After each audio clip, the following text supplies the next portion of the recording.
10 กว่าในที่เป็นรองต้นเสียงในภาษาไทยนะครับวรรณยุกต์ทำนั้นต้นเสียงในมันเป็นเครื่องหมายทำนั้น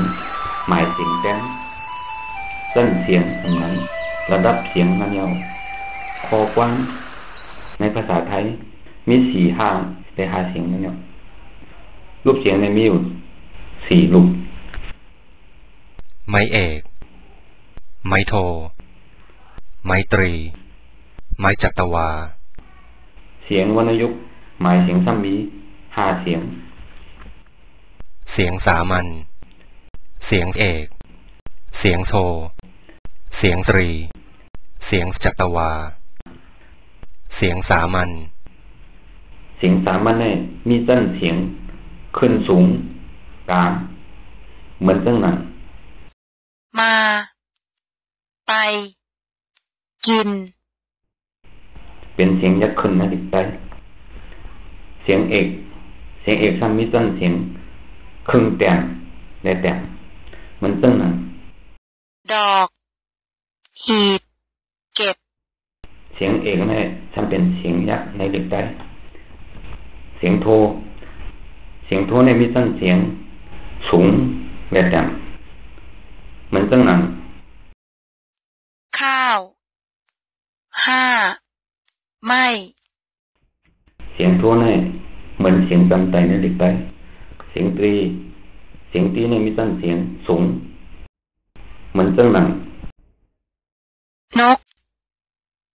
รักเล็กเสียงตรีเนี่ยเป็นเสียงจำไตยาว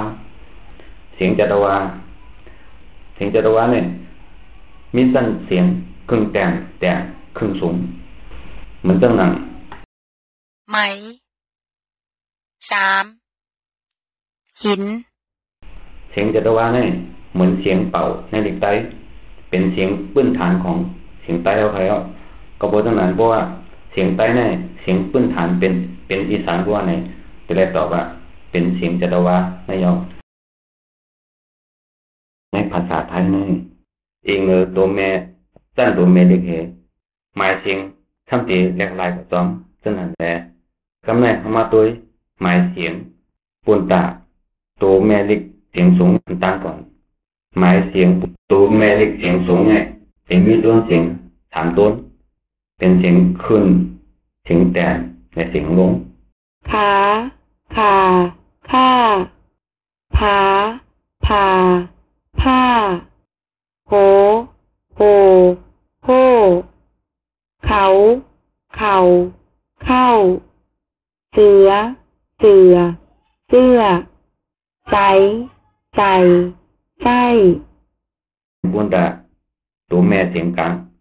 ตัวเล็กเสียงกลางเนี่ยจะมีต้นเสียง5ต้นจะมีทั้งเสียงกลางเสียงแตนเสียงลงเสียงสูงแล้วเสียงขึ้นแก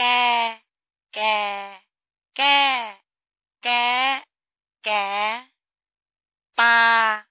ป้าตาป๋าเก่า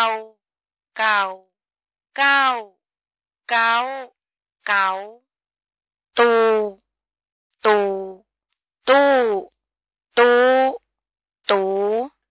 ปี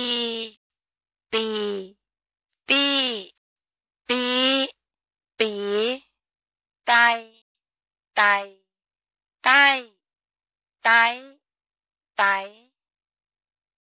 กำแนเข้ามาตัวหมายเสียงปูนตาตัวแม่เล็กเสียงแตนกันตัวเล็กเสียงแตนให้จะมีต้นเสียงอยู่3ต้นด้วยเป็นเสียงกลางแล้วก็เสียงลงแล้วก็เสียงสูงคูพ่อสีแม่ไม่